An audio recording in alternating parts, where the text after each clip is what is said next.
A ponte do macaco. Uma vez, o macaco gigante governou 8.000 macacos nas montanhas do Himalaia.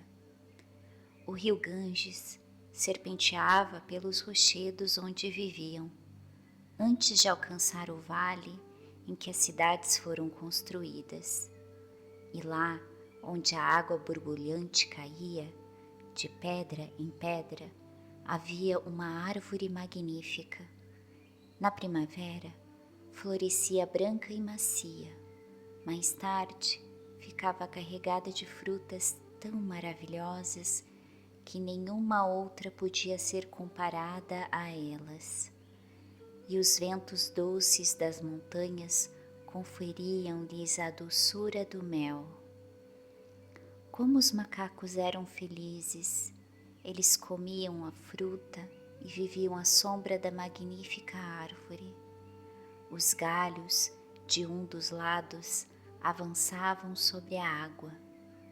Assim, quando floresciam, os macacos comiam ou destruíam as flores naqueles galhos, para que as frutas não crescessem ali. E se uma crescesse, eles a arrancavam, ainda bem pequenininha, pois o líder, vendo o perigo, os avisara dizendo: cuidado, não deixem a fruta cair no rio, muito menos que seja levada para a cidade, pois os homens, vendo-a tão bonita, podem procurar a árvore, seguindo o rio até as montanhas, e se a encontrarem, levarão todas as frutas, e nós teremos que fugir daqui. Assim, os macacos obedeceram, e por um tempo nenhuma fruta caiu na água. Mas chegou o dia em que uma fruta madura, escondida por um formigueiro entre as folhas, caiu na água e foi levada pela corrente rio abaixo, entre as montanhas rochosas, para o vale onde ficava a grande cidade de Benares, nas margens do rio Ganges. Naquele dia, no momento em que a fruta passara por Benares, empurrada pelas pequenas ondas do rio, o rei Brahmadatta se banhava na água entre duas redes que alguns pescadores seguravam enquanto ele mergulhava e nadava e brincava com os pequenos raios de sol refletidos na água. E a fruta ficou presa em uma das redes. Que maravilha! Exclamou o pescador que a viu primeiro. Onde será que cresce tal fruta? Com os olhos brilhando, ele a mostrou para o rei. Brahmadatta olhou para a fruta e se maravilhou com sua beleza. Onde pode ser encontrada a árvore que dá esta fruta? Perguntou-se. Então, chamou alguns lenhadores perto da margem do rio e indagou se sabiam da fruta e onde crescia. Majestade, disseram, é uma manga maravilhosa. Uma fruta assim não cresce em nosso vale, mas nas montanhas do Himalaia, onde o ar é puro e os raios de sol livres.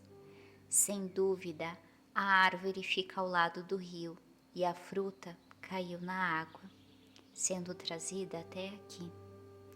O rei pediu que os homens a provassem, e depois que eles o fizeram, ele também provou, e deu aos seus ministros e assistentes. De fato, disseram, é uma fruta divina, nenhuma outra se compara a ela. Os dias e as noites passaram devagar, e Brahmadatta ficou cada vez mais inquieto. A vontade de provar a fruta, mais uma vez, crescia a cada dia. À noite, ele via em seus sonhos a árvore encantada, com cada galho carregado de centenas de taças douradas com mel e néctar. De certo precisa ser encontrada, disse o rei um dia. e ordenou que um barco fosse preparado para navegar pelo rio Ganges acima, até as montanhas do Himalaia, onde talvez a árvore fosse encontrada, e o próprio Brahmadatta acompanhou os homens. Longa foi a jornada, passando por campos de flores e arrozais, mas por fim, uma noite, o rei e seus súditos chegaram às montanhas e, olhando ao longe, o que viram? Lá, sob o luar, estava a tão almejada árvore, suas frutas douradas brilhando entre a folhagem. Mas o que se mexia nos galhos? Que pequenas sombras eram aquelas entre as folhas? Vejam, disse um dos homens, é um bando de macacos. Macacos? Exclamou o rei. Comendo a fruta? Cerquem a árvore e talvez eles não consigam escapar. Ao entardecer, nós os abateremos e comeremos a carne e a manga. As palavras chegaram aos ouvidos dos macacos, que, trêmulos, disseram ao seu líder: Ai de nós! Você nos alertou, amado líder, mas algumas frutas talvez tenham caído na água, pois os homens chegaram até aqui. Eles cercaram nossa árvore e não podemos escapar, pois a distância até a próxima árvore é muito grande para que possamos pular. Ouvimos as palavras de um dos homens. Ao entardecer, nós os abateremos e comeremos a carne e a manga. Eu os salvarei, meus pequeninos, disse o líder. Não temam, mas façam o que eu digo. Depois de consolá-los, o poderoso líder subiu no galho mais alto da árvore. Rápido como o vento passando pelas rochas, ele pulou uma longa distância e pousou em uma árvore perto da margem oposta. Lá, à beira da água, pegou um longo junco pela raiz e pensou: amarrarei uma extremidade do junco a esta árvore e a outra à minha pata. Depois tornarei a pular para a mangueira. Então, uma ponte se formará, por onde os meus macacos poderão escapar. Longe pulei. O junco é muito maior do que a distância que percorri. Logo, poderei amarrá-lo nessa árvore. E com o coração cheio de alegria, ele pulou de volta para a mangueira. Mas aí, o junco era muito curto e ele só conseguiu alcançar a ponta de um galho. O líder não pensou que o junco precisava ser longo o suficiente para permitir que ele ficasse de pé. Com muito esforço, agarrou-se ao galho e chamou seus 8.000 discípulos. Corram pelas minhas costas até o junco e estarão salvos. Um por um, os macacos correram sobre ele, mas um deles, chamado de Devadatta, pulou forte demais nas costas do líder. Ai, uma dor profunda o atingiu. Suas costas estavam quebradas e o maldoso Devadatta foi embora, deixando o líder para sofrer sozinho. Brahmadatta havia visto tudo o que acontecera e lágrimas transbordaram de seus olhos ao notar o líder macaco ferido. Ordenou que descessem o macaco da árvore, onde ainda se pendurava, que o banhassem nos mais doces perfumes, embrulhassem-no em vestes amarelas e lhe dessem água fresca para beber. Quando o líder já estava banhado e vestido, deitou-se debaixo da árvore, e o rei se juntou ao seu lado e disse: Você fez do seu corpo uma ponte para que os outros atravessassem. Não sabia que perderia a vida ao fazer isso? Deu a vida para salvar seus súditos. Quem é vencer é abençoado, e quem são eles? Ó rei, respondeu o macaco. Sou o líder e o guia deles. Eles vivem comigo nessa árvore. E eu fui o pai deles e os amei. Não sofro por deixar este mundo, pois dei aos meus súditos a liberdade. E se minha morte for uma lição para você, então estou mais do que feliz. Não é a espada que faz de você um rei, é o amor, apenas o amor. Não se esqueça de que sua vida não é um pouco para dar-se. Ao dá-la, você estiver garantindo a segurança de seu povo. Governe-os, não pelo poder, porque são seus súditos. Não governe-os pelo amor, porque são seus filhos. Desta forma, você será rei. Quando não mais estiver aqui, não esqueça as minhas palavras. Ó Brahmadatta. O abençoado fechou os olhos e morreu. O rei e seu povo ficaram de luto por ele, e foi construído um templo em seu nome, puro e branco, para que suas palavras nunca fossem esquecidas. Brahmadatta governou seu povo com amor, e eles foram felizes para sempre.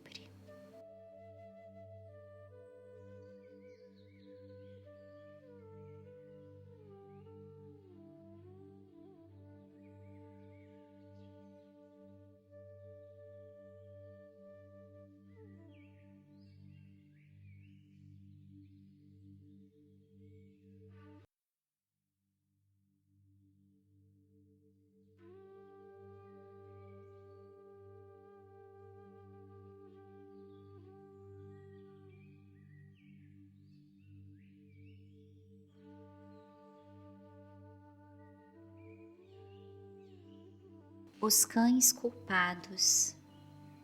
Um dia, o rei passou pela cidade em sua magnífica carruagem, levada por 6 cavalos brancos. Ao cair da noite, quando retornou, os cavalos foram levados ao estábulo, mas a carruagem foi deixada arriada no pátio. Quando todos estavam adormecidos no palácio, começou a chover. É hora de nos divertirmos, disseram os cães do palácio, quando viram os arreios de couros molhados e amolecidos pela chuva. Lá foram eles, na ponta das patas para o pátio, e morderam e mastigaram as lindas correias. Depois de brincarem a noite toda, fugiram antes do amanhecer. Os arreios da carruagem real, comidos, destruídos, exclamaram horrorizados os cavalariços ao entrarem no pátio na manhã seguinte. E com os corações cheios de temor, foram contar ao rei. Vossa Majestade, disseram, os arreios da carruagem real foram destruídos durante a noite. Certamente foram os cães que roeram as lindas tiras. O rei ergueu-se furioso. Matem-nos todos, ordenou. Acabem com cada cão que virem na cidade. As ordens do rei logo chegaram aos ouvidos dos 700 cães da cidade, e todos choraram amargamente. Mas havia um cão que era o líder, pois os amava e os protegia, e todos se empenharam em encontrá-lo. Por que vocês se reuniram aqui hoje? Perguntou o líder quando os viu chegar. E o que os deixa tão tristes? O perigo nos rodeia, responderam os cães. Os arreios da carruagem real, que ficou no pátio do palácio durante a noite, foram destruídos e nos consideraram culpados pelo dano. O rei está furioso e ordenou que matem todos nós. É impossível que qualquer cão da cidade entre pelos portões do palácio, pensou o líder. Portanto, quem poderia ter destruído os arreios senão os cães do palácio? Assim sendo, os culpados serão poupados e os inocentes destruídos. Não, mostrarei os culpados ao rei e os cães da cidade serão salvos. Esses eram os pensamentos do corajoso líder, e depois de consolar seus 700 seguidores, ele entrou na cidade sozinho. A cada passo havia homens prontos para matá-lo, mas seus olhos eram tão cheios de amor que eles não ousavam tocá-lo. Quando chegou ao palácio, os guardas reais, enfeitiçados por sua aparição, deixaram-no entrar. O líder entrou no salão da justiça, onde o rei estava sentado no trono, e os cortesões o cercavam, e à visão de seu olhar impetuoso, todos permaneceram em silêncio. Depois de algum tempo, o líder perguntou: Grande rei, é de sua vontade que todos os cães da cidade sejam mortos? Sim, respondeu o rei, é de minha vontade. E que mal fizeram, ó rei? Eles destruíram os arreios de couro da carruagem real. Que cães provocaram o dano? Perguntou o líder. Não sei, por isso ordenei que todos fossem mortos. Todos os cães da cidade devem ser mortos ou alguns poderão viver? Os cães reais poderão viver, respondeu o rei. Ó rei, disse o líder em uma voz suave, sua ordem é justa? Porque os cães do palácio são inocentes e os cães da cidade são julgados culpados. Aqueles de que você gosta serão salvos, e os que não conhece serão mortos? Ó justo rei, onde está a sua justiça? O rei pensou por um momento e então disse: Sábio líder, diga-me então, quem são os culpados? Os cães reais, respondeu o líder. Mostre que suas palavras são verdadeiras. Eu mostrarei. Ordene que os cães do palácio sejam trazidos aqui, ao salão da justiça, e dê a eles grama e leiteiro para comer. O rei fez como o líder pediu, e os cães reais foram trazidos, e ordenados a comer a grama e o leiteiro. Pouco depois, tiras de couro saíram de suas bocas e caíram no chão.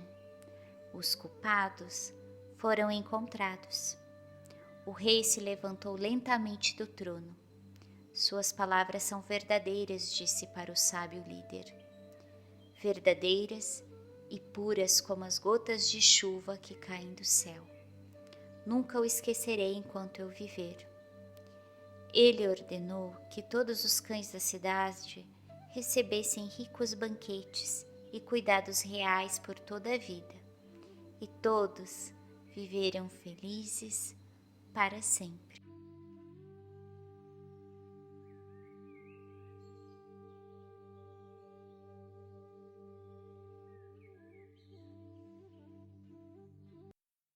Banyan.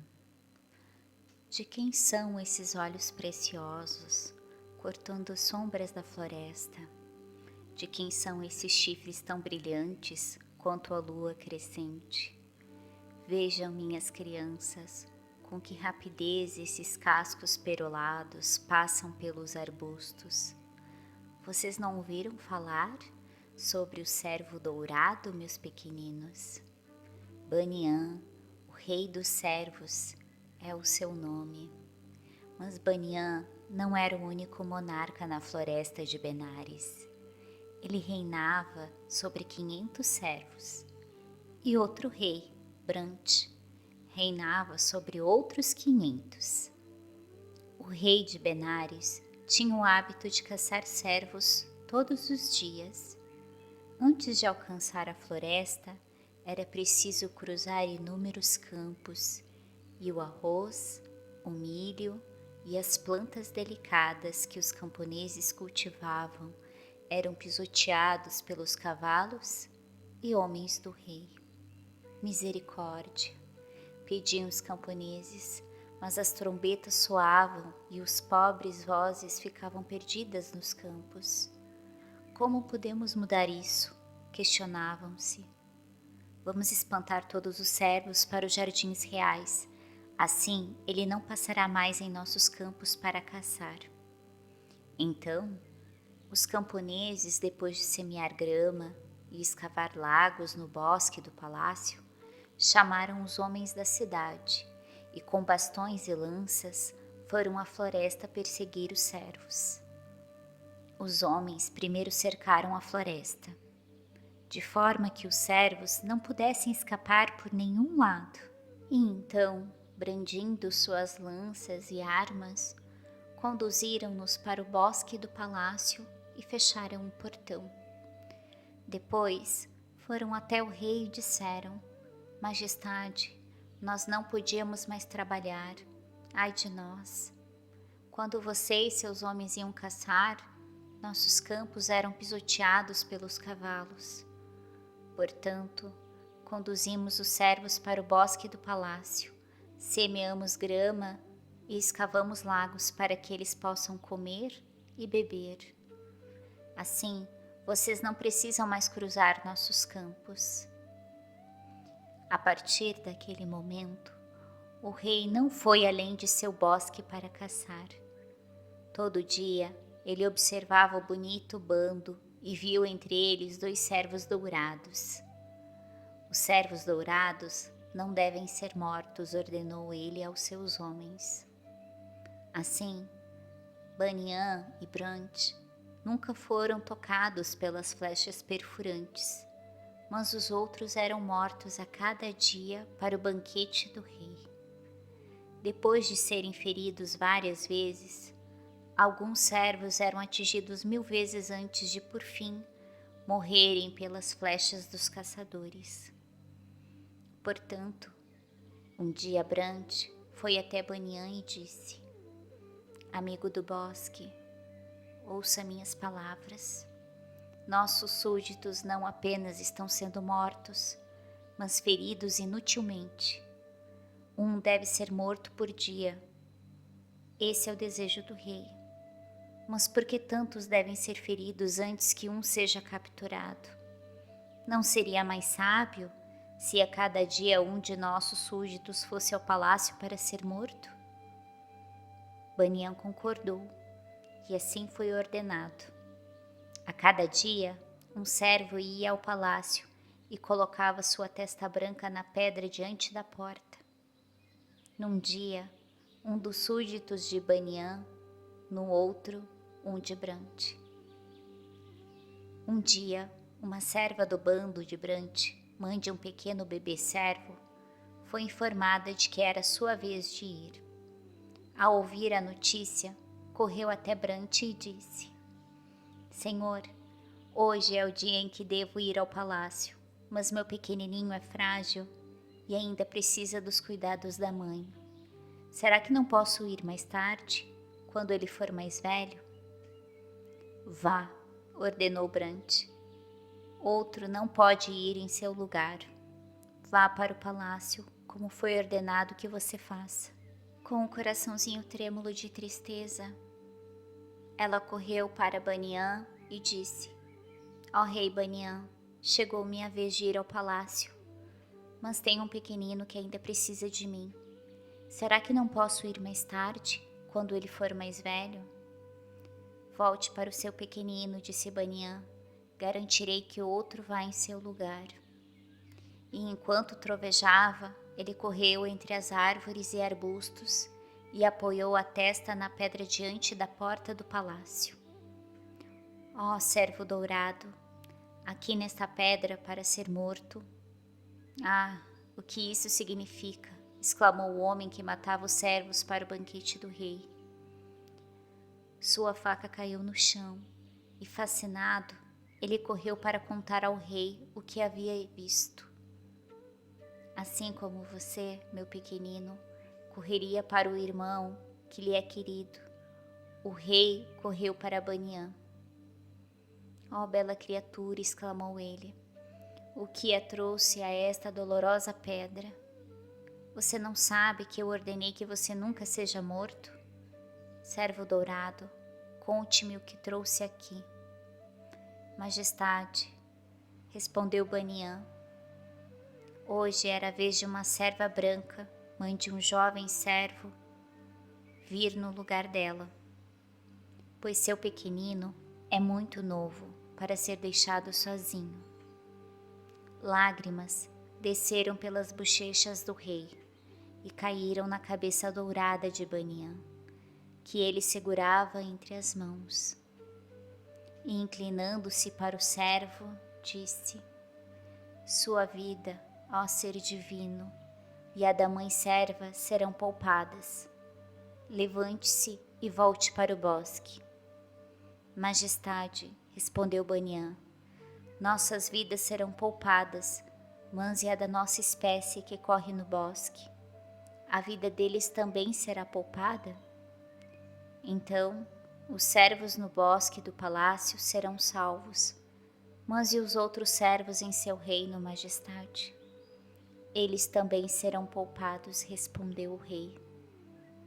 Ó rei, disse Banian, você poupará os servos, mas e as vidas de todas as outras criaturas de 4 patas? Ó ser misericordioso, disse o rei, todas elas serão libertadas. Majestade, elas serão libertadas, mas e os pássaros que voam no céu? Elas também serão poupados, respondeu o rei. Majestade, você poupará a vida das criaturas de 4 patas e dos pássaros, mas e os peixes que vivem na água? Perguntou Banian. A tartaruga e os gansos.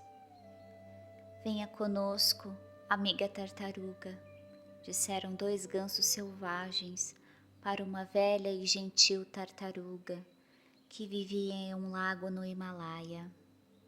Temos um lar excelente em uma caverna de ouro no monte Sitakuta. Não tenho asas, respondeu a tartaruga. Como poderei chegar lá?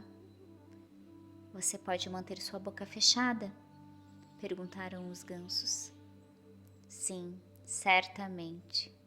Então morda este galho e nós seguraremos cada ponta com nossos bicos e a levaremos pelo ar. Assim, eles voaram sobre o topo das montanhas, com o mundo inteiro debaixo deles. Depois de algum tempo, transpunham os telhados de Benares. Que estranho! Riram algumas crianças que os viram passar. Uma tartaruga sendo levada pelos gansos no ar? A tartaruga, ouvindo essas palavras, ficou muito inquieta e uma pequena chama de raiva começou a crepitar em seu coraçãozinho. Por que vocês deveriam ligar se sou carregada pelo céu? Gritou. Claro que não podia falar sem abrir a boca. Seus dentes soltaram o galho e a pobre tartaruga caiu no pátio do palácio do rei. De repente, a corte se tornou uma confusão. Ministros, nobres e guardas correram para as janelas e para as portas. As notícias chegaram até o rei, que se levantou do trono e foi ver a cena com seu conselheiro, um sábio homem da corte. Pobre tartaruga, o que a fez cair no pátio e quebrar seu belo casco verde? Conte-me, disse o rei para o conselheiro, de onde ela caiu e por quê? Acontece, minhas crianças, que era hábito do rei falar demais. Ele era gentil e de bom coração, mas em sua presença era difícil que os outros tivessem a oportunidade de falar. Portanto, o conselheiro, sabendo o motivo da queda da tartaruga, pensou: eis a minha chance de ensinar uma lição para o nosso rei. Majestade, alguns pássaros estavam carregando a tartaruga pelo céu, segurando cada ponta de um galho com seus bicos, enquanto ela o segurava com os dentes. A tartaruga ouviu as crianças da cidade rindo dela. Certamente, isso a fez ficar com raiva, e ela não podia deixar de responder a elas, de forma que soltou o galho e caiu. Esse é o destino daqueles que não conseguem segurar a língua. Essas palavras atravessaram o coração do rei, que sabia que a lição era para ele, e daquele dia em diante, suas palavras se tornaram poucas e sábias. Ele falava apenas quando era a hora e viveu feliz para sempre. A fada e a lebre. Uma jovem lebre vivia em uma pequena floresta entre uma montanha, uma vila e um rio. Minhas crianças, muitas lebres correm pela urze e pelo musgo, mas nenhuma tão doce quanto aquela. Ela tinha 3 amigos, um chacal, uma doninha e um macaco. Depois de um longo dia de labuta em busca de comida, os 4 se reuniam à noite para conversar e pensar. A bela lebre falava com seus 3 companheiros e lhes ensinava muitas coisas. Eles a ouviam e aprendiam a amar todas as criaturas da floresta e eram muito felizes. Meus amigos, disse a lebre um dia, não vamos comer nada amanhã. A comida que acharmos daremos a qualquer pobre criatura que encontrarmos. Todos concordaram e no dia seguinte, como todos os dias, partiram ao amanhecer em busca de alimento. O chacal encontrou em uma cabana da aldeia um pedaço de carne e um pote de leite coalhado, com uma corda amarrada na alça. Por 3 vezes gritou: de quem é esta carne?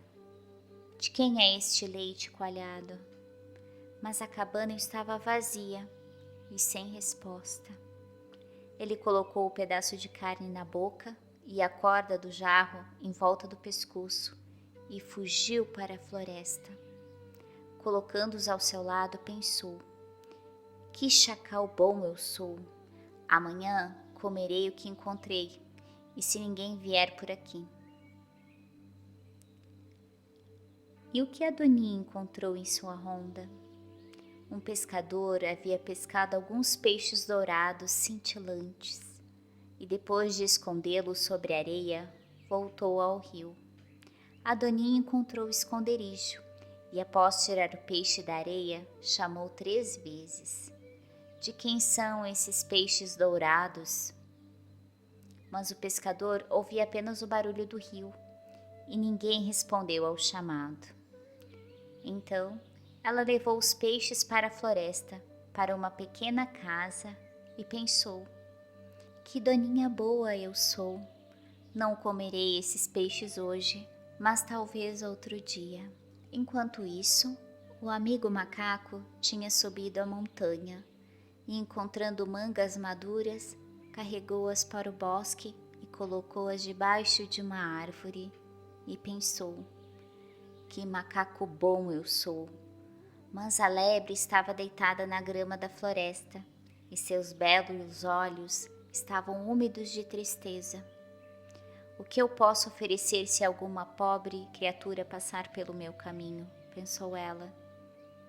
Não posso oferecer grama e não tenho nem arroz nem nozes para dar. Mas de repente, ela saltou de alegria. Se alguém vier por aqui, eu me entregarei como banquete. Na agradável pequena floresta vivia uma fada, com asas de borboleta e cabelos longos feitos de raios de luar. Seu nome era Saca. Ela sabia tudo o que acontecia ali. Sabia se uma pequena formiga havia roubado de outra formiga. Conhecia os pensamentos de todas as criaturinhas, até mesmo das pobres florzinhas pisoteadas na grama. E sabia que naquele dia os 4 amigos na floresta não estavam comendo e que a comida que eles achassem seria dada a qualquer pobre criatura que encontrassem. E assim, Saka se transformou em um velho mendigo, corcunda, andando com uma bengala. Ela primeiro foi ao chacal e disse: "Tenho caminhado por dias e semanas e não tenho nada para comer. Não tenho forças para procurar comida. Por favor, me dê algo, ó chacal." "Pegue este pedaço de carne e este jarro de leite coalhado", disse o chacal. "Eu os roubei de uma cabana na aldeia e é tudo o que eu tenho para dar." Mais tarde, disse o mendigo e continuou por entre as árvores. Então Saka encontrou a doninha e perguntou: "O que você tem para me dar, pequenina?" "Pegue estes peixes, ó mendigo, e descanse um pouco debaixo desta árvore", respondeu a doninha. Outra hora, respondeu o mendigo e passou pela mata. Um pouco mais adiante, Saka encontrou o macaco e disse: "Me dê de suas frutas, eu lhe rogo. Sou pobre, estou faminto e cansado." "Pegue todas essas mangas", disse o macaco. "Colhi todas elas para você." "Depois", respondeu o mendigo e foi embora. Então Saka encontrou a lebre e disse: "Doce criatura da floresta, coberta de musgo, diga-me onde posso encontrar comida. Estou perdido e longe de casa." "Eu serei sua comida", respondeu a lebre. "Reúna um pouco de lenha e faça uma fogueira. Eu pularei nas chamas e você terá então a carne de uma pequena lebre." Saka fez com que as chamas mágicas surgissem em algumas toras de madeira e, cheia de alegria, a lebre saltou para o fogo brilhante. Mas as chamas eram frias como a água e não queimavam a sua pele. "Por que não sinto as chamas?", perguntou ela a Saka. "As faíscas são frescas como o orvalho da madrugada." Saka então mudou para sua forma de fada novamente e falou com a lebre em uma voz mais doce do que qualquer outra voz que ela já tinha ouvido. "Minha querida, eu sou a fada Saka. Este fogo não é real. É apenas um teste.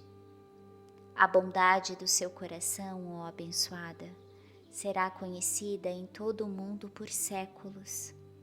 Assim dizendo, Saka tocou a montanha com sua varinha e, com a essência que jorrou dela, desenhou a imagem da lebre na lua. No outro dia, a lebre encontrou seus amigos de novo e todas as criaturas da floresta se reuniram em volta deles. A lebre contou tudo o que aconteceu com ela e todos se alegraram e viveram felizes para sempre. As penas douradas. Uma mãe, um pai e suas 3 filhas moravam em uma pequena cabana na floresta, pois eram muito pobres. Um dia, o pai disse para a esposa e as filhas: "Querida esposa e queridas filhinhas, devo deixá-las por um tempo, mas voltarei com muita riqueza e coisas bonitas. Minhas filhinhas terão muitas joias para colocar nos cabelos e todas vocês serão felizes." Depois de dizer essas palavras, o homem partiu em sua jornada. No caminho, atravessando a floresta à noite, uma fada o encontrou. "Aonde você está indo, ó viajante, a esta hora da noite?" "Estou indo buscar fortuna", respondeu ele. Sem mais palavras, a fada ergueu a varinha e tocou o ombro dele. o homem foi transformado em um ganso com penas de ouro. Ó, pobre pai, transformado em ganso, voou para o galho de uma árvore e pensou: o que poderei fazer por minha família agora? Sou só um ganso, não posso buscar riquezas, e minha esposa e filhas são muito pobres. Esses eram seus pensamentos, empoleirado no galho, e ele ficou muito, muito triste. Mas de repente, olhou para o seu reflexo na poça de água abaixo dele. Minhas penas são de ouro, gritou, balançando as asas com alegria. E voou para longe, para a pequena cabana onde a esposa e as filhas esperavam. Mãe, um ganso de ouro está vindo até nós, exclamaram as filhas.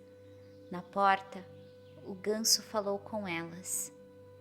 Boas pessoas, sei que vocês são pobres, mas vejam, minhas penas são de ouro. E tirando uma pena de suas costas, deu a elas, dizendo: peguem esta e a vendam, voltarei em breve. Assim, o ganso retornou para a floresta. A esposa vendeu a pena e recebeu muito dinheiro por ela. Quando o dinheiro acabava, o ganso regressava e lhes dava outra pena. Mas um dia, a mãe disse para as filhas: minhas crianças, esse ganso pode ir embora e não mais voltar. Da próxima vez que ele vier, devemos arrancar todas as penas. As filhas choraram amargamente ao pensar nessa ingratidão. Mas mesmo assim, quando o ganso retornou, a mãe o pegou e arrancou todas as penas. Sem suas plumas, o ganso não podia mais voar, e sua esposa egoísta o jogou em um barril e lhe deu pouca comida. Mas as penas que ela arrancou se tornaram brancas, como as penas de qualquer outro ganso, graças a um feitiço lançado pela fada, caso elas fossem arrancadas da ave. Depois de viver algum tempo, triste no barril, as penas brancas do ganso tornaram a crescer em suas asas. Ele então voou para longe, para o lugar na floresta onde os pássaros eram felizes, e viveu feliz para sempre com eles. O jovem papagaio. No topo da colina havia um bosque de árvores de algodão sedoso, e nesse bosque vivia um bando de papagaios com seu rei e sua rainha. O rei e a rainha tinham um lindo filhote, mais lindo do que qualquer papagaio do mundo. O tempo passou e o rei e a rainha envelheceram, e o filhote cresceu para ser glorioso e maior do que qualquer outro papagaio do mundo.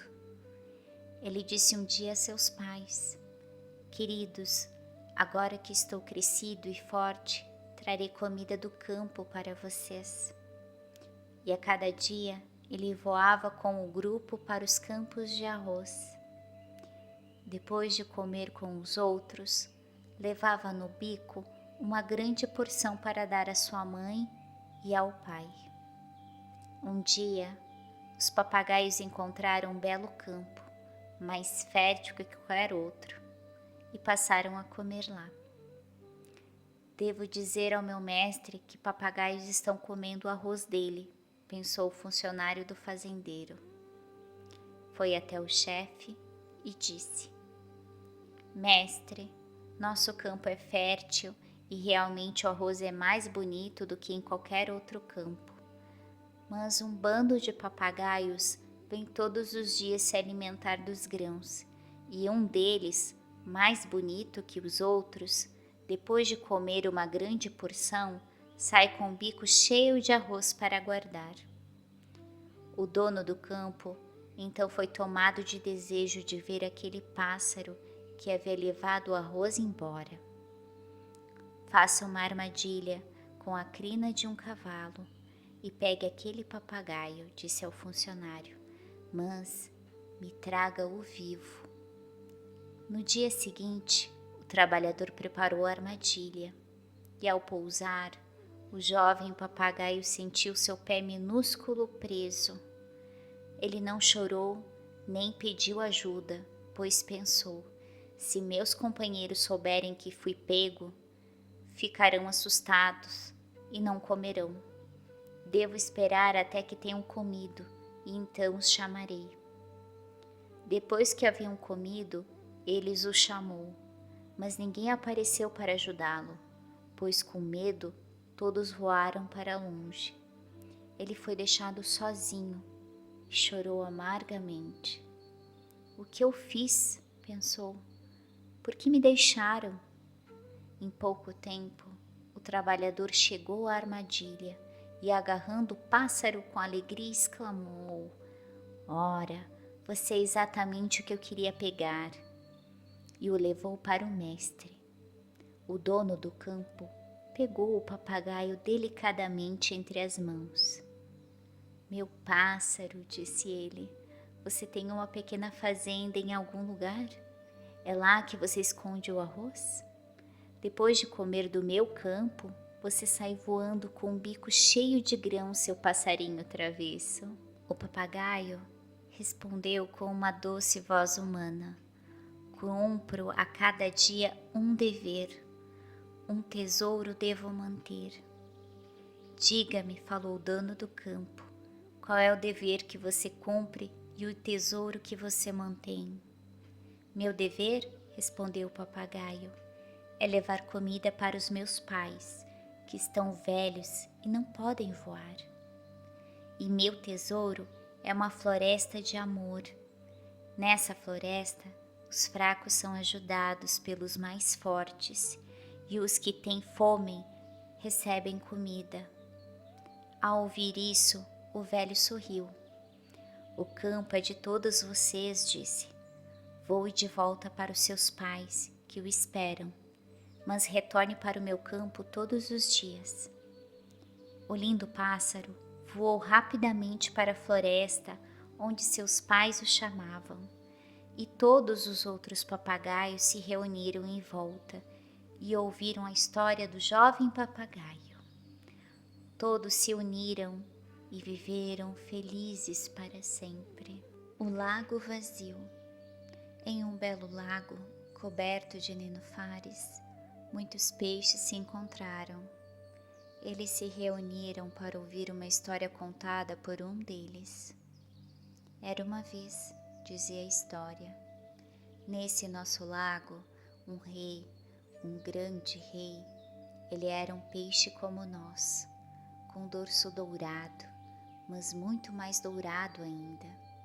Sim, quem vive na terra tem muitas estrelas no céu à noite, mas ele era a estrela do nosso céu, e quando escurecia, iluminava o caminho através das águas.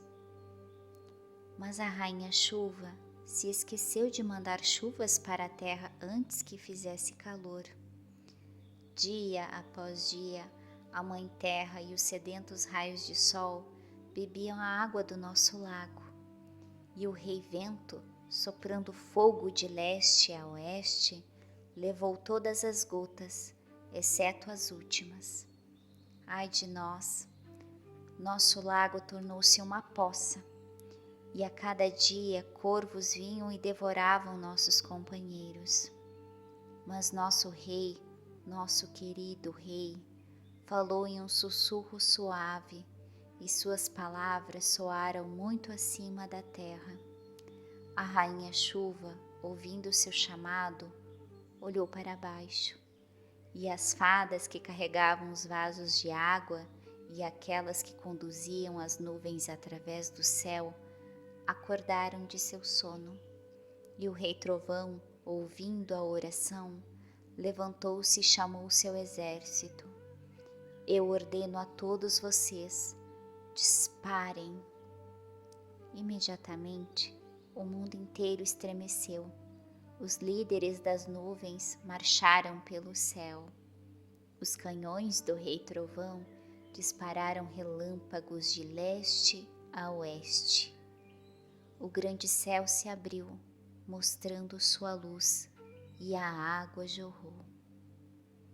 As gotas de chuva caíram pesadamente, mas o som era doce para os nossos ouvidos e nos contavam o que as fadas diziam no céu. E enquanto ouvíamos, nossas cabecinhas caídas se levantaram novamente. Mas nosso rei temeu que os vasos de água fossem levados embora antes que o lago estivesse cheio, e falou mais alto: Rainha da chuva, Rei do trovão, mostre mais uma vez quais seus poderes são. Despejem a água mais e mais, até que nosso logo encha demais. Com essas palavras, a água desceu do céu como uma cachoeira. Um trovão estourou e o mundo inteiro estremeceu. Os raios de sol escaldantes finalmente foram cobertos e os corvos espantados para longe. Descendo lentamente do céu, o rei trovão e a rainha chuva deixaram sua morada e pousaram na terra. Foi o seu amor, ó doce criatura, eles disseram ao nosso rei, que fez o mundo tremer e a água jorrar. Não tema, meu querido, este lago nunca ficará vazio novamente, pois sua voz nunca será esquecida. E o lago se encheu. Os nenufares cresceram novamente e todos nós vivemos felizes para sempre. O reino do cisne. Existem muitos lagos no mundo, lagos azuis, lagos verdes, alguns com lotos brancos, alguns com cisnes brancos navegando, mas nenhum tão bonito quanto o lago Manassa, pois suas águas brilhavam com todas as cores do céu, flores milagrosas com grandes pétalas vermelhas de mel, cresciam em suas margens e a cada dia jogavam um pouco de sua beleza no lago. Nesse reino vivia 60.000 cisnes, governados pelo rei Dhritarashtra e por Sumukha, o comandante de seu exército. Os cisnes eram lindos como sereias e o chefe do exército era majestoso e forte.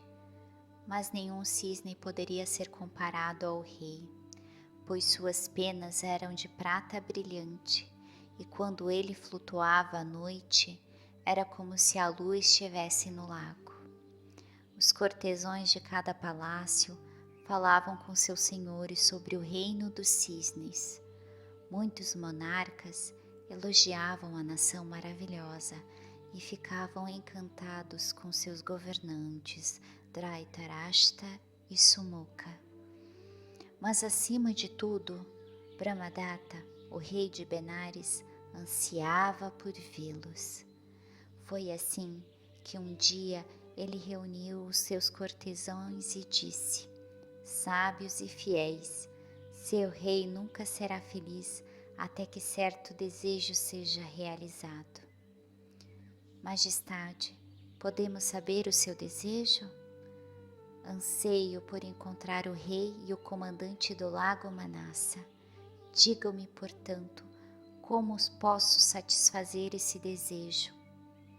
Ó rei, disse um dos cortesãos, se posso aconselhar vossa majestade, só há um caminho. Com sua ordem, um lago ainda mais esplêndido do que o lago Manassa poderia ser feito perto dos portões de Benares. E a cada dia, essas palavras devem ser ditas em voz alta. Ó rei de Benares, dá este lago a todos os pássaros do mundo, que serão protegidos por ele. A notícia logo se espalhará, até que os cisnes do lago Manassa, sabendo que um lago mais bonito que o deles existe na terra, ficarão ansiosos para vê-lo. O conselho agradou ao rei, que ordenou que a obra começasse. Trouxeram árvores com flores infinitas de terras distantes. Encheram o lago com uma água tão clara que os peixes podiam ser vistos nadando lá dentro. Quando o lago foi concluído, era muito mais grandioso do que o de Manassa, e os pássaros, as abelhas e as borboletas vieram aos milhares para cantar e dançar. A cada dia ouvia-se o chamado, convidando os pássaros de outras terras, que vindos de cada canto do mundo faziam do lago um ponto de encontro. Um dia, 2 jovens cisnes do lago Manassa deixaram seu reino para viajar pelo mundo. Passando por Benares, avistaram um lago encantador e, ouvindo o convite, desceram e olharam ao redor. Uma visão de beleza encontrou seus olhos. Árvores e flores com as quais eles nunca haviam sonhado. Até guirlandas de flores flutuavam suavemente no espelho do lago. Se ao menos este fosse o nosso reino. Eles navegaram de uma extremidade à outra do lago, então levantaram suas asas e voaram de volta para casa.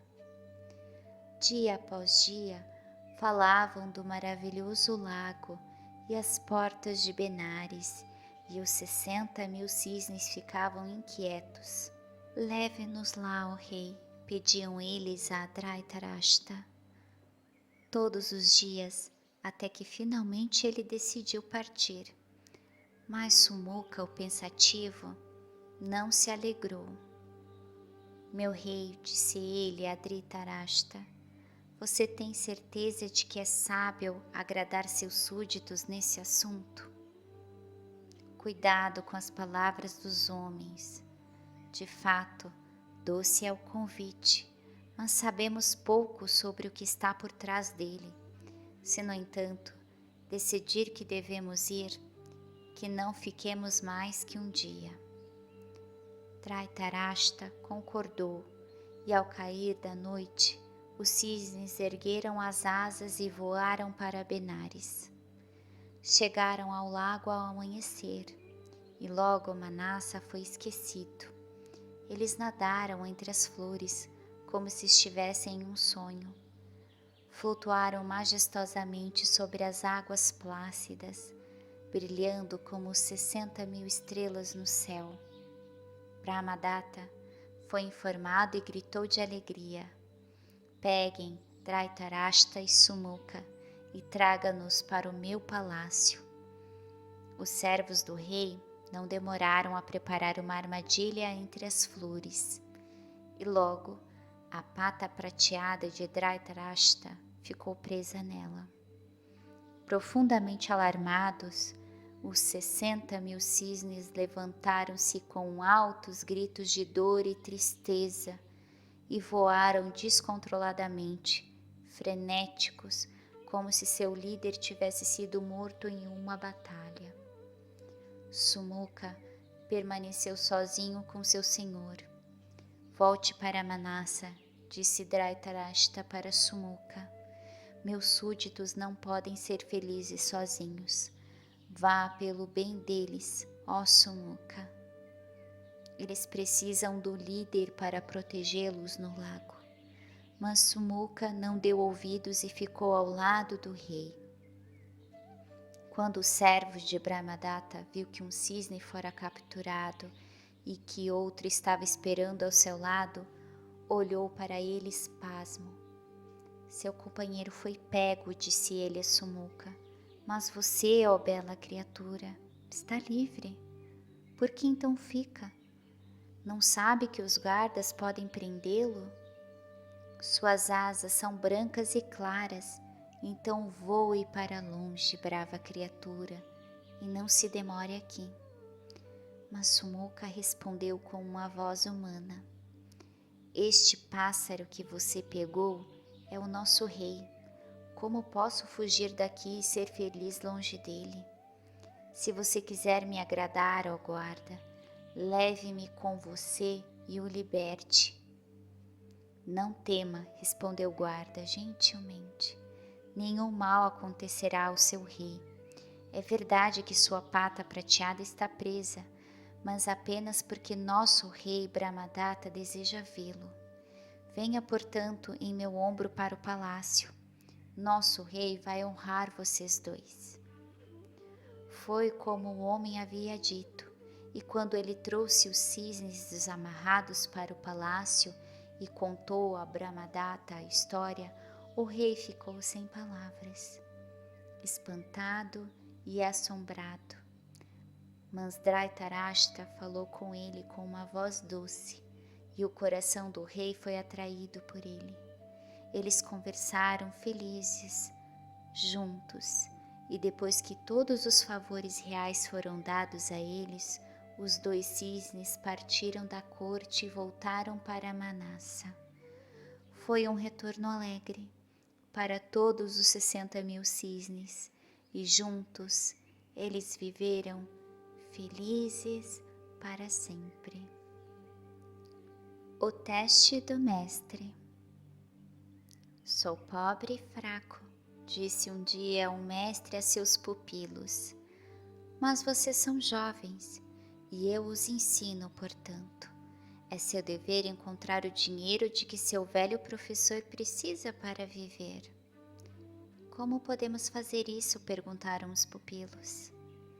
As pessoas dessa cidade são tão pouco generosas que seria inútil pedir ajuda. Meus filhos, respondeu o professor, há uma maneira de ganhar dinheiro que não é pedindo, mas pegando. Não seria pecado roubar, pois merecemos dinheiro mais do que os outros, mas infelizmente estou muito velho e fraco para fazer isso. Somos jovens, responderam os pupilos. Podemos fazer isso. Não há nada que não faríamos por você, querido mestre. Diga-nos apenas como agir e obedeceremos. Jovens vocês são. Não seria nada para vocês pegar a bolsa de um homem rico. Façam assim. Escolham um lugar tranquilo, onde ninguém esteja vendo. Depois, segurem um transeunte e peguem seu dinheiro, mas não lhe façam mal. Vamos imediatamente, disseram todos os alunos, exceto um, que estava em silêncio, com os olhos voltados para baixo. O professor olhou para o jovem e disse: Meus outros alunos são corajosos e estão ansiosos para ajudar. Mas você não se importa com o sofrimento de seu professor? Perdoe-me, mestre. O plano que você explicou me parece impossível. Essa é a razão do meu silêncio. Por que é impossível? Perguntou o mestre. Porque não há lugar onde ninguém esteja olhando, respondeu o aluno. Mesmo quando estou sozinho, meu eu está observando. Prefiro pegar uma tigela e implorar do que me permitir me ver roubando. Com essas palavras, o rosto do mestre se iluminou de alegria e ele abraçou o jovem aluno. Fico feliz se entre meus alunos ao menos um entendeu minhas palavras. Os outros alunos, vendo que o mestre tinha a intenção de testá-los, baixaram a cabeça envergonhados. E depois daquele dia, sempre que um pensamento indigno vinha às suas mentes, eles se lembravam das palavras de seu companheiro. Meu eu está observando. Assim, eles se tornaram grandes seres humanos e todos viveram felizes para sempre. Os dois porcos. Tic-tac, quem está passando no caminho? Pensaram dois porquinhos à beira da estrada da vila. Era uma velhinha, redonda como o salgueiro, que se curva para o lago. Tic-tac, crac-crac, seu bastão rangeu enquanto ela caminhava, e 4 pequenos olhos assustados espiaram pela grama. Quem são vocês, pequeninos? Perguntou a velha. A mãe de vocês os deixou sozinhos? Entrem na minha cesta, vou levá-los à minha casinha, perto dos portões de Benares e ser sua mãe. Ela pegou os 2 porquinhos e os colocou na cesta, que estava cheia de algodão que havia trazido dos campos. E lá foi a velha, tic-tac, craque-craque, até chegar à sua pequena casa, onde tirou os porcos da cesta e os colocou sobre seus joelhos, e riu e sorriu e ficou muito feliz. Ela chamou o mais velho de Mahatundila e o mais novo de Kulatundila. Dias e anos se passaram. A velhinha alimentou os 2 porcos e os amou como seus próprios filhos. Mas um dia, uma grande festa foi realizada na vila. Os homens beberam o dia inteiro, até ficarem muito bêbados, e tendo comido toda a carne que havia na vila, e ainda insatisfeitos, queriam mais. Então, eles foram até a velhinha e disseram: Senhora, aqui está o dinheiro, dê os seus porcos em troca. Não, respondeu ela, não os darei a vocês. Quem dá os filhos por dinheiro? Eles não são crianças, senhora, são porcos, disseram os homens. O que você vai fazer com eles mais tarde? Entrega-os agora, senhora, e todas essas moedas de ouro serão suas. Mas a velhinha apenas balançou a cabecinha astuta. Então os homens a fizeram beber, e quando ela ficou bêbada, disseram-lhe de novo: Senhora, pegue o dinheiro e nos dê os porcos. Não posso dar Mahatundila, mas leve com Latundila, disse ela, e colocando o arroz na pequena tigela na porta, chamou: Kulatundila, Kulatundila. E Mahatundila, ao ouvir o chamado, pensou: Mamãe nunca chamou Kulatundila primeiro. Ela sempre me chamou primeiro. Que perigo estamos passando. Enquanto isso, Kulatundila foi até a velha, mas vendo a tigela na porta e tantos homens parados com cordas nas mãos, ele voltou para Mahatundila, seu coração tremendo de medo. Irmão, disse Mahatundila, por que você está tremendo tanto? Mamãe colocou nossa tigela na porta e os homens estão lá com cordas. Temo, irmão, que algum perigo nos aguarde. Os olhos suaves de Mahatundila pousaram ternamente no irmão e com a voz baixa e doce ele disse: Levante a cabeça, irmão, não sofra. Saiba que até este dia fomos bem cuidados e alimentados.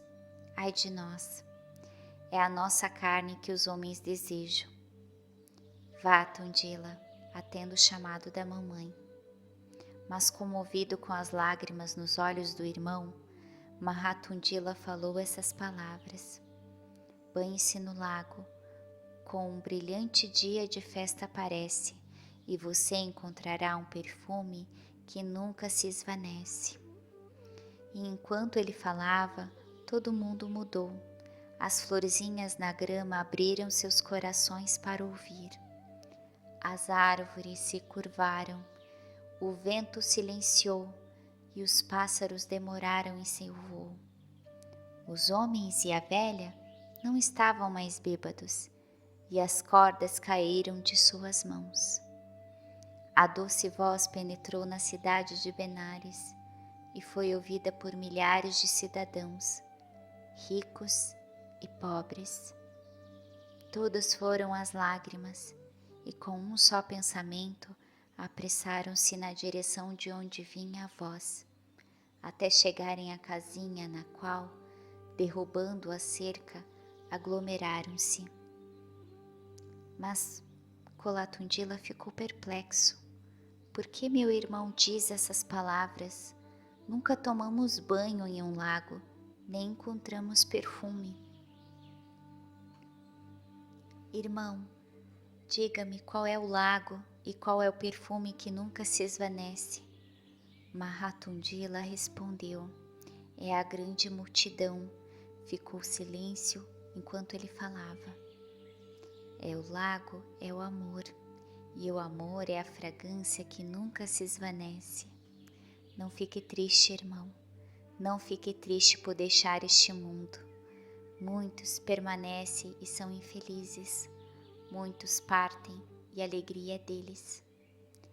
A doce voz atravessou até mesmo a cúpula de mármore do palácio e o rei de Benares foi a lágrimas. Quanto à multidão, os milhares de cidadãos acenaram e soltaram gritos altos e alegres. Eles então levaram Mahatundila e Kunlatundila para o palácio, onde o rei ordenou que os irmãos fossem banhados no mais doce perfume e vestidos com roupas de seda. Receberam joias para pendurar no pescoço, e a partir de então, enquanto o rei viveu, eles moraram no palácio. E todas as disputas eram levadas a Mahatundila, o abençoado, e resolvidas por ele. Por fim, com o passar dos anos, o rei morreu, e Mahatundila e seu irmão deixaram a cidade para morar na floresta, para a grande tristeza do povo de Benares, que chorou enquanto eles partiam. Mas o reino da justiça não acabou na terra. As pessoas continuaram a viver juntas, em comunhão, e viveram felizes para sempre. O búfalo paciente. Um búfalo gigante, com chifres poderosos, estava dormindo sobre uma árvore. Dois olhos travessos espiaram por entre os galhos, e o macaquinho disse: conheço o bom e velho búfalo debaixo da árvore a dormir, mas não tenho medo dele, nem ele tem medo de mim. Ele saltou do galho nas costas do búfalo, que abriu os olhos e, vendo o macaco dançando sobre seu corpo, fechou-os novamente, como se uma borboleta estivesse em suas costas. O macaquinho tentou outro truque, pulando na cabeça do búfalo entre os dois grandes chifres. Ele segurou suas pontas e se balançou, como em uma árvore, mas o búfalo nem piscou. O que posso fazer para deixar um bom amigo com raiva? Pensou o macaquinho. Enquanto o búfalo comia no campo, o macaquinho pisava na grama, exatamente onde ele queria pastar. Mas o búfalo simplesmente desviava. Outro dia, o macaco travesso pegou uma vara e bateu nas orelhas do búfalo. E enquanto ele estava passeando, sentou-se em suas costas como um herói, segurando a vara na mão. E de tudo isso o búfalo nunca reclamou, embora seus chifres fossem fortes e poderosos. Mas um dia, enquanto o macaco estava sentado em suas costas, uma fada apareceu. Você é um grande ser, ó búfalo, disse ela, mas pouco conhece sua força. Seus chifres podem quebrar árvores e seus pés podem esmagar pedras. Leões e tigres temem se aproximar de você. Sua força e beleza são conhecidas em todo o mundo. E ainda assim você anda por aí com um macaco bobo nas costas. Um golpe de seus chifres o perfuraria e um pisão seu o esmagaria. Por que não joga no chão e acaba com essa brincadeira? Este macaco é pequeno, respondeu o búfalo, e a natureza não lhe deu muita inteligência. Por que então eu deveria puni-lo? Além disso, por que deveria fazê-lo sofrer para que eu pudesse ser feliz? E ao ouvir isso, a fada sorriu e com sua varinha mágica mandou o macaco embora e lançou sobre o grande búfalo um feitiço, devido ao qual ninguém poderia fazê-lo sofrer novamente. E ele viveu feliz para sempre. O Sarabá. Há uma espécie de cervo que vive tão longe em uma floresta que ninguém os vê. Os homens o chamam de Sarabá.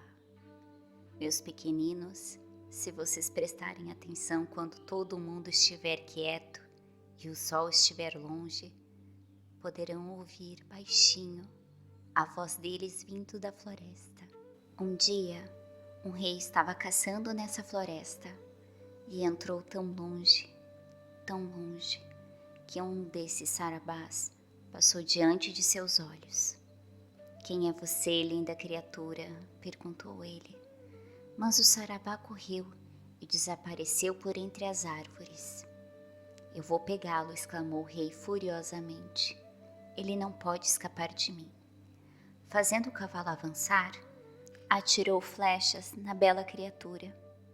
As flechas voaram ao redor do cervo, mas ele não as temeu e correu pela grama como um pássaro voa pelo ar. O cavaleiro do rei corria cada vez mais rápido, e a floresta, as colinas e os vales passaram sem ser vistos. Seus caçadores, seu exército, suas tropas de elefantes foram deixados para trás na floresta, procurando em vão por seu rei. Tudo foi esquecido. Nada mais existia na terra para o rei.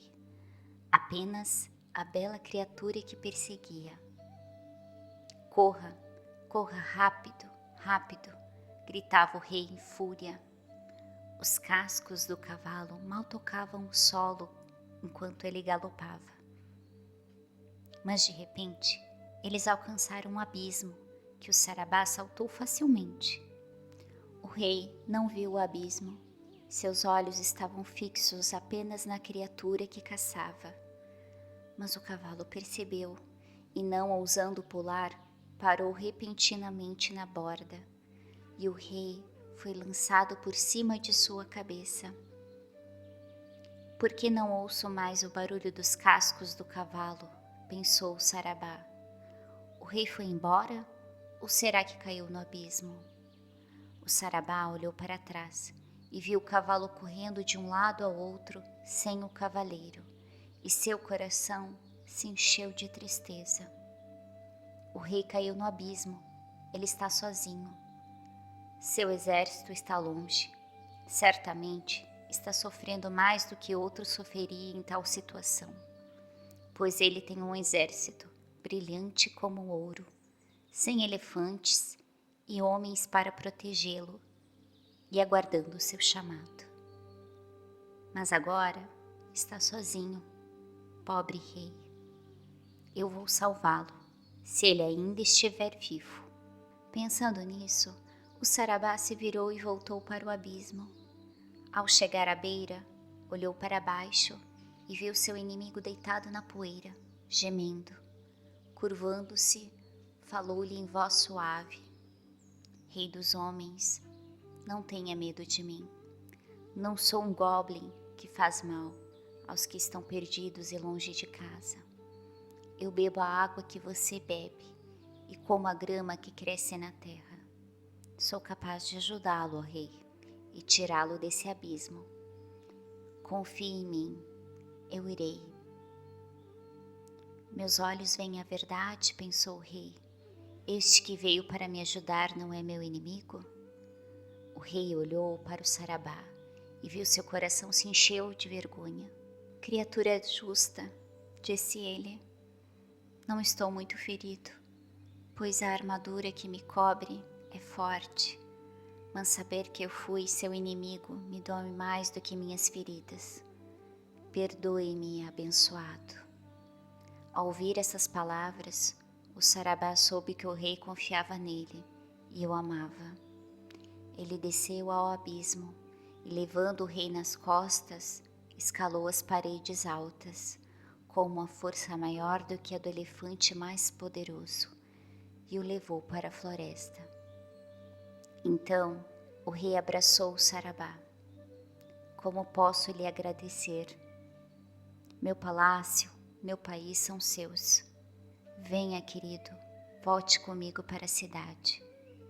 Não posso deixá-lo aqui na floresta para ser morto por caçadores e animais selvagens.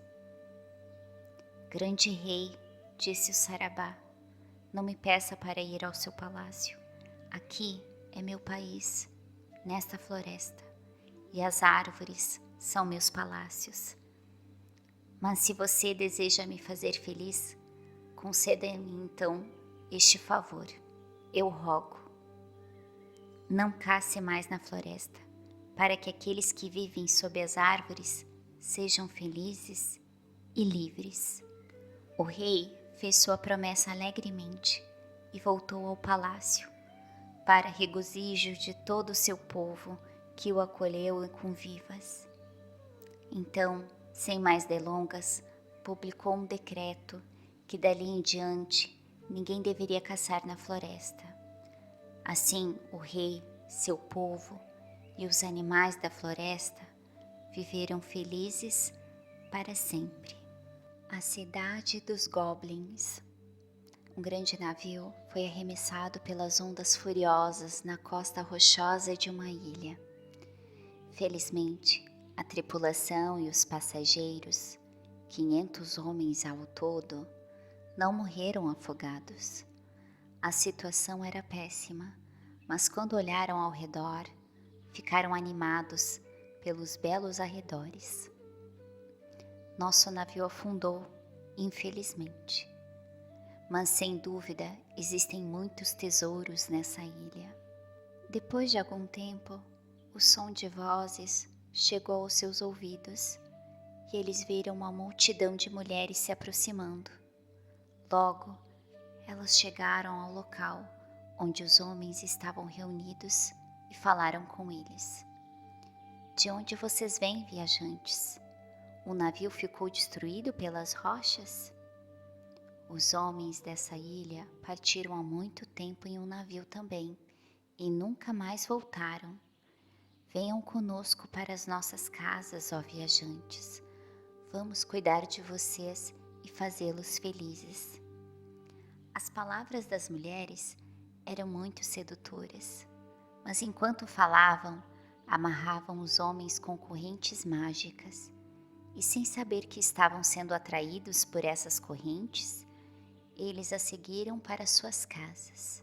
E assim, viveram algum tempo na cidade e comeram o arroz que as mulheres preparavam em pratos de ouro.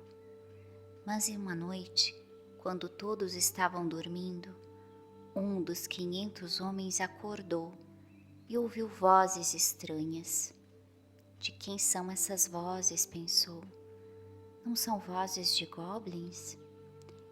Ele silenciosamente se levantou da cama e se escondeu atrás de uma grande pedra para observar. Logo, foi recompensado, pois viu que as mulheres, transformadas em goblins, andavam pela cidade. É uma cidade goblin, pensou o homem, horrorizado. Devo contar aos meus companheiros. Devemos fugir daqui. E com essa revelação, ele percebeu que estava acorrentado. Ao amanhecer, contou aos companheiros o que vira. Alguns não acreditaram, mas outros perguntaram com vozes trêmulas: como podemos escapar? Não podemos, respondeu o homem. Estamos amarrados com correntes mágicas. Quando ele disse essas palavras, houve um raio de luz e um cavalo branco desceu do céu e pousou diante deles. Os homens ouviram uma voz suave do mar que disse: um cavalo voador com asas de prata atendeu aos chamados. Montem nas costas dele. Suas correntes quebrarão e vocês serão libertados. Aqueles que não acreditaram na história do companheiro ficaram com as mulheres na cidade dos goblins, mas os outros voaram para casa nas costas do cavalo prateado. E todos viveram felizes para sempre. O grande elefante. Muito, muito longe no deserto, havia um pequeno oásis de palmeiras e flores. Naquele oásis, como um eremita solitário, vivia um elefante, um lindo elefante. Ele comia o fruto das árvores e bebia de um pequeno riacho que corria pelas rochas. Era feliz, dançando por entre as bananeiras, vendo o dia e a noite chegarem ao deserto. Mas um dia, enquanto dançava, algumas vozes estranhas ao longe chegaram a seus ouvidos. De quem são essas vozes? Pensou. Não são vozes de homens infelizes? Quem são esses homens e por que cruzam o deserto? Certamente estão perdidos, ou talvez sofrendo terrivelmente. Esses eram os pensamentos de um belo elefante, enquanto caminhava na direção das vozes. Ele havia andado pouco sobre a areia ardente, quando se deparou com um grande grupo de homens à beira da morte. E diante dessa visão lamentável, pela primeira vez em sua vida feliz, seus olhos se encheram de lágrimas. Ó viajantes, disse-lhe suavemente, de onde vocês vêm e para onde vão? Perderam-se no deserto? Digam-me, para que eu possa ajudá-los de alguma forma. Os homens ficaram tão felizes ao ouvir as palavras amigáveis que caíram de joelhos diante dele. Bela criatura, fomos expulsos de nosso país por nosso rei e vagamos pelo deserto por muitos dias. Não encontramos sequer uma gota de água para beber, nem comida que nos desse forças. Quantos vocês são? Perguntou o elefante. Éramos 1000, mas muitos morreram no caminho. O elefante olhou para eles. Um chorava por água, outro pedia comida. Vocês estão fracos, ó homens, e a cidade próxima é muito longe para alcançarem sem comida e bebida. Portanto, caminhem em direção à colina que está diante de vocês. Ao seu pé encontrarão o corpo de um grande elefante que lhe servirá de alimento, e nas proximidades há um riacho de água doce. Depois de assim dizer, ele correu sobre a areia ardente e desapareceu tão de repente como tinha chegado. Para onde foi o elefante?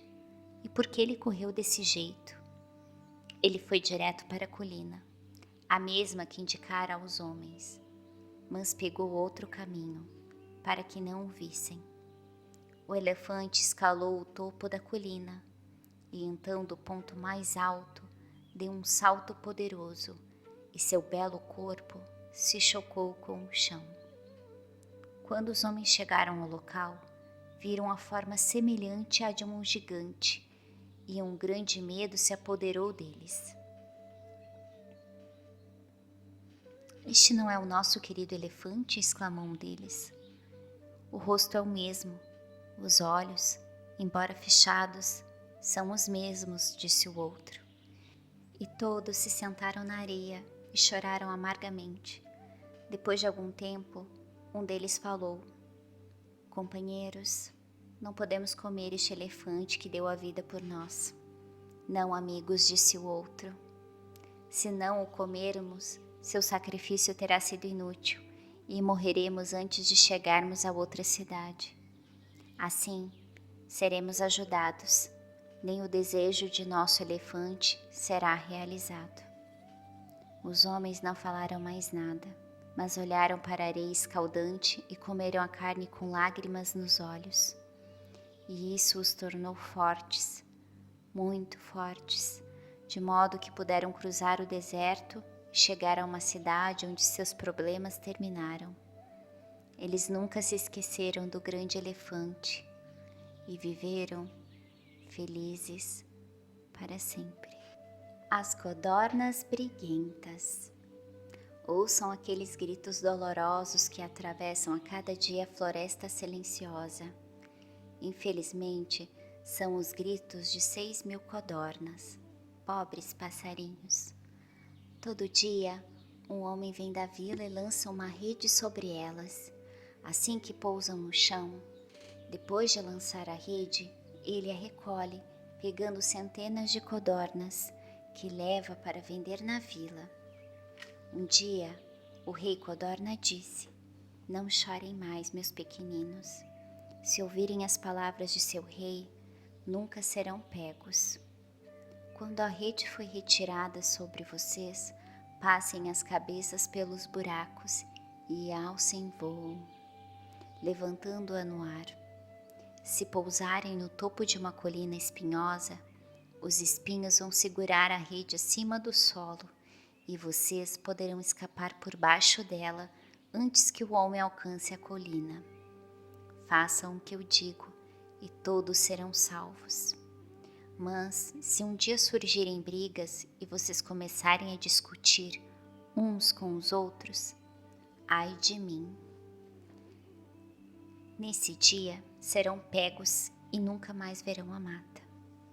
As codornas obedeceram às instruções do rei, e quando a rede foi lançada sobre elas, voaram até uma colina e fugiram. O homem voltava todos os dias sem um centavo, e sua esposa estava muito, muito zangada.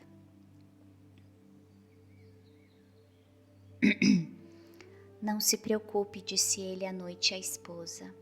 "Essas codornas danadas vão brigar um dia desses, e aí serão apanhadas facilmente." E aconteceu uma vez, uma codorna pisou na cabeça de outra.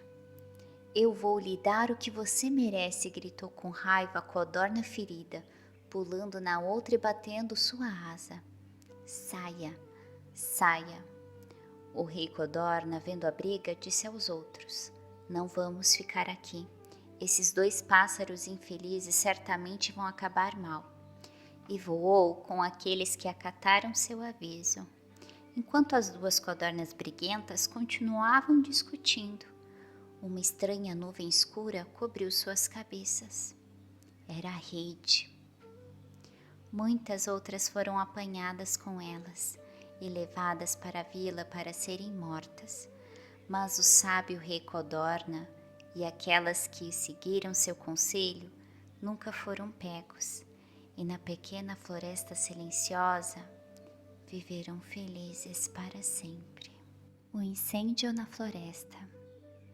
"Sejam bonzinhos, meus pequeninos", dizia a mãe de 7 pequenas codornas que churiavam no ninho. "O pai e a mamãe vão trazer para vocês pequenos vermes, insetos e sementes de grama." Mas sempre que a mãe e o pai voltavam para o ninho, 6 pequenas codornas engoliam avidamente os vermes e insetos, e a 7ª só comia sementes de grama. Assim, enquanto as asas de seus irmãos cresciam fortes e firmes, as asas da pequena não cresciam. Uma noite, enquanto a família estava pacificamente aconchegada, eles foram acordados por gritos tristes vindos do coração da floresta. A mãe, o pai e as 7 pequeninas espiaram por cima da borda do ninho. O que eram aquelas nuvens vermelhas de fogo que rugiam sobre as árvores longínquas? As codornas começaram a chorar, e a mãe e o pai as mantiveram firmes sobre as suas asas. Creque, creque, faziam as grandes nuvens vermelhas. "Veja, pai", gritou a 7ª codorna, "há fogo na floresta." As chamas penetraram na floresta, rápidas como o vento, queimando cada arbusto e a árvore em seu caminho. O rugido se aproximou e logo o fogo alcançou o ninho. Não havia tempo a perder. A mãe e o pai codorna fugiram com seus 6 filhotes, mas o 7º, o pequeno, ficou sozinho. já que ainda não tinha asas para voar. Creque, creque, faziam as grandes nuvens vermelhas enquanto dançavam ao redor do ninho. Mas a pequena codorna não teve medo. Olhou firmemente com seus 2 olhinhos cintilantes para as chamas e falou com uma voz suave e estridente para elas. Sou pequena e não tenho asas, porque vocês vêm para este minúsculo ninho, onde estou sozinha. Sigam seu caminho, poderosas chamas, aqui não há nada para vocês. Enquanto falava, o fogo violento se afastou e desapareceu por entre as árvores, e a floresta ficou em silêncio. Uma a uma, as vozes começaram a se erguer do musgo e os sapos anunciaram que tudo estava tranquilo. Uma a uma, as cabecinhas se levantaram dos esconderijos para espiar. As nuvens de fumaça foram sopradas para longe, e a rainha lua sorriu novamente por entre as árvores. A pequena codorna também sorriu em seu ninho, vendo que a floresta voltava a despertar, e viveu feliz para sempre. O fim do mundo. Um dia, uma pequena lebre sentou-se sobre uma árvore frutífera e pensou, e pensou, e pensou. O que meus filhos, a pequena lebre, pensou debaixo da árvore? O que vai acontecer comigo quando o mundo acabar? Refletia, e naquele exato momento, uma fruta caiu da árvore.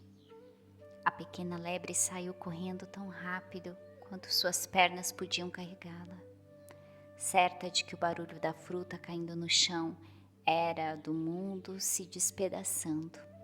E ela correu e correu, sem olhar para trás.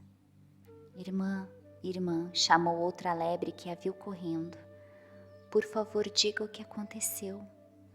Mas a pequena lebre continuou correndo e nem se virou para responder. A outra lebre correu atrás dela, chamando cada vez mais alto. O que aconteceu, irmãozinha? O que aconteceu? Por fim, a pequena lebre parou por um momento e disse: o mundo está acabando. Com isso, a outra lebre começou a correr ainda mais rápido, e uma terceira lebre se juntou a elas, e uma quarta e uma quinta, até que 100.000 lebres estavam correndo pelos campos.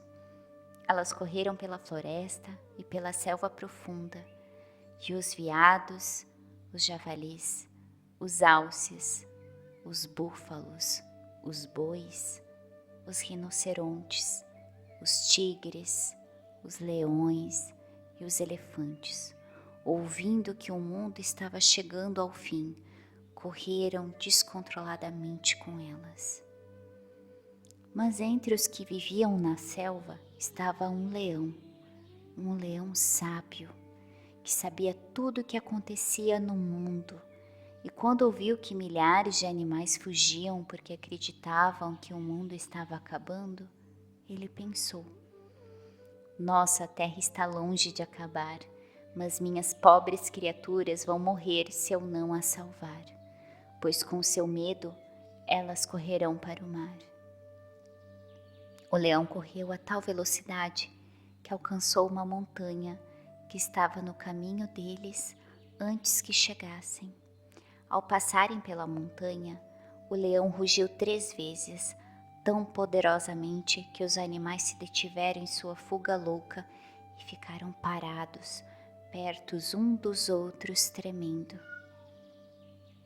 O grande leão desceu da montanha e se aproximou deles. Por que vocês estão correndo tanto? O mundo está acabando, responderam. Quem o viu começando a acabar? Os elefantes. Vocês viram a terra acabando? Perguntou o leão aos elefantes. Não, nós não vimos. Os leões viram. Vocês viram? Perguntou aos leões. Não, os tigres viram. Vocês viram? Perguntou aos tigres. Os rinocerontes viram. Mas os rinocerontes disseram: os bois viram. Os bois disseram: os búfalos viram. Os búfalos disseram: os alces viram. Os alces disseram: os javalis viram. Os javalis disseram: os cervos viram. Os cervos disseram: as lebres viram. E as lebres disseram: aquela pequenina nos disse que o mundo estava acabando. Você viu o mundo acabando? Perguntou o leão à pequena lebre. Sim, senhor, eu o vi. Onde você estava quando viu? Com a voz trêmula, a pequena lebre respondeu: eu estava sentado debaixo de uma árvore frutífera pensando: o que vai acontecer comigo quando o mundo acabar? Foi quando ouvi o barulho do mundo acabando e corri. O grande leão pensou: ela estava sentada sob uma árvore frutífera. Certamente o barulho que ouviu foi de uma fruta caindo no chão. Suba nas minhas costas, pequenina, disse ele, e mostre-me onde você estava. A pequena lebre saltou em suas costas e o grande leão correu até o local. Mas ao se aproximarem da árvore frutífera, a lebre pulou. Com medo de voltar ao local, ela apontou a árvore para o leão, dizendo: Senhor, aí está a árvore. O grande leão foi até lá e viu o lugar onde a pequena lebre estava sentada e o fruto que havia caído da árvore. Vem aqui, pequenina, chamou ele. Onde você viu o mundo acabando? A pequena lebre, depois de olhar em volta e ver a fruta no chão, soube que não havia motivo para o susto. Pulou mais uma vez nas costas do leão e eles voltaram para os milhares de criaturas que esperavam seu retorno. O leão então disse à grande multidão que o barulho que a pequena lebre ouvira era de uma fruta caindo no chão. E assim todos voltaram, os elefantes para a selva, os leões para as cavernas, os cervos para as margens do rio e a pequena lebre para a árvore frutífera. E todos viveram felizes para sempre. O ganso dourado. Nuvens douradas estão passando sobre a nossa cidade, gritou um dia o povo de Benares, pois o céu estava coberto de ouro. Não era nem nuvem, nem o rastro de uma estrela. O ouro fluía das asas de um ganso, um lindo ganso, voando lenta e majestosamente pelo ar. O rei ergueu os olhos da torre de seu palácio. Grande pássaro, exclamou com espanto, daqueles que voam certamente você é o rei. Ele chamou os cortesãos que tocaram música e trouxeram guirlandas de flores e perfumes.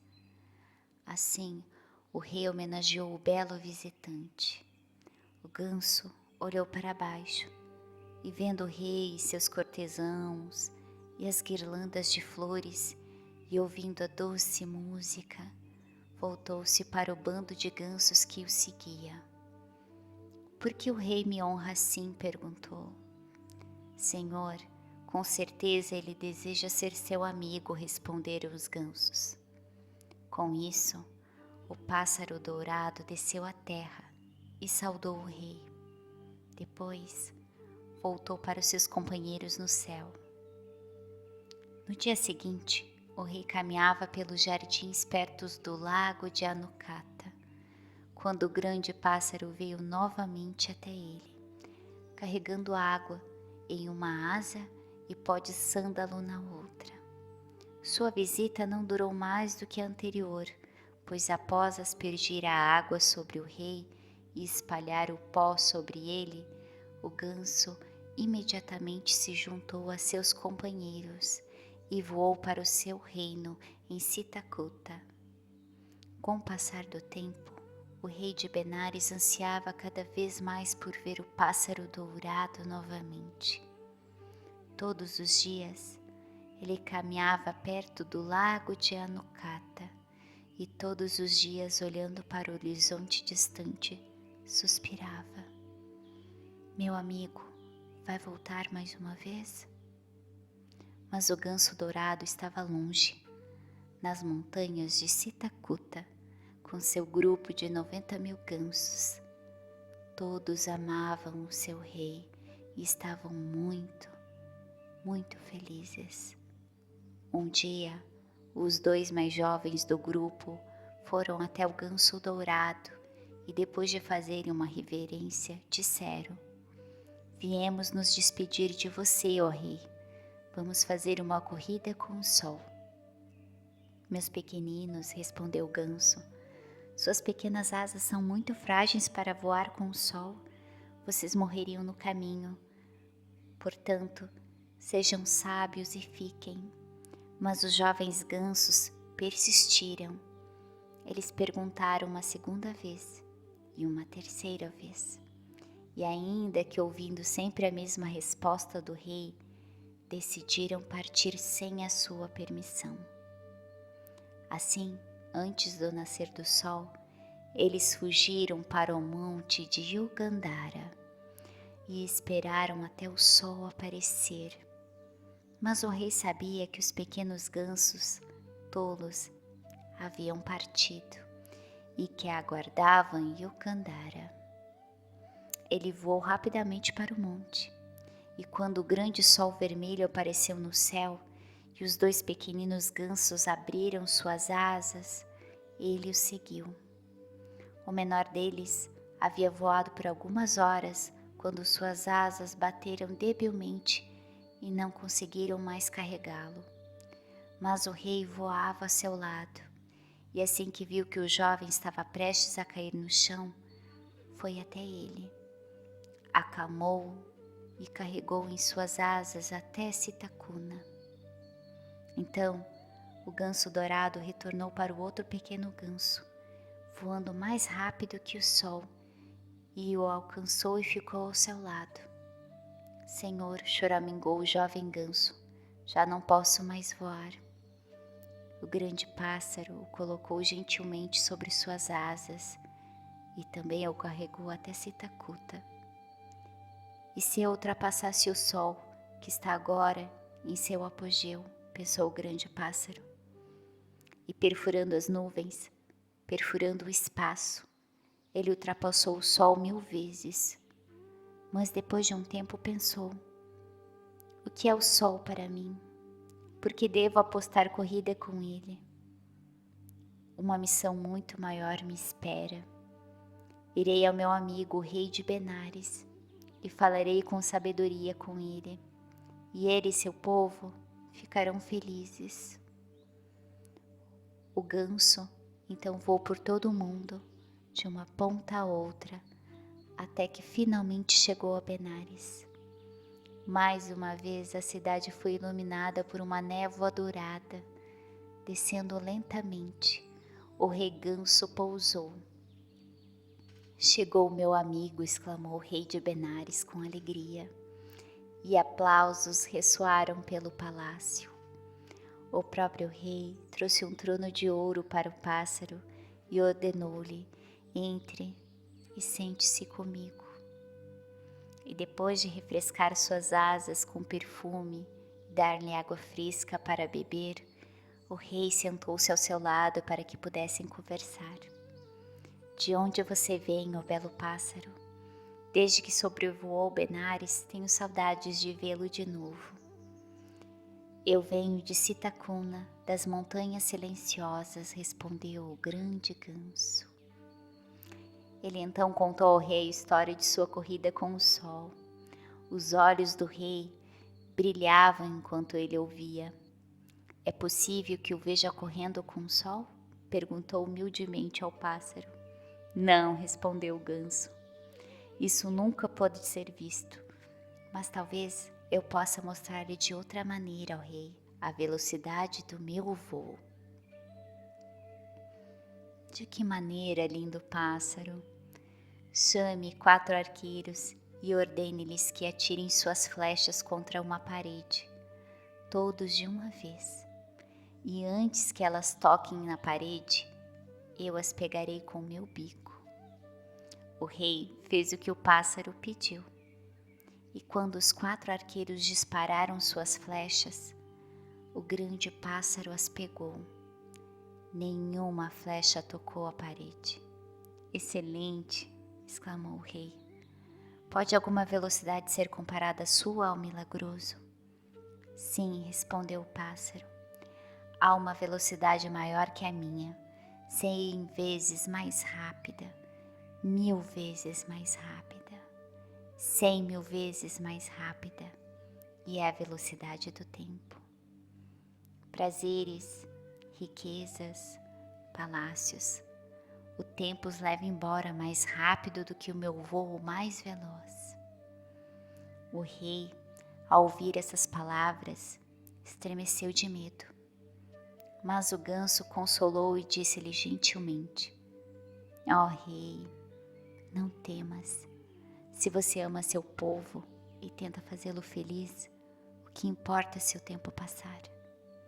Lágrimas encheram os olhos do rei. Grande pássaro, não me deixe sozinho para governar. Fique sempre ao meu lado no palácio e converse comigo, para que eu seja feliz e faça o meu povo feliz.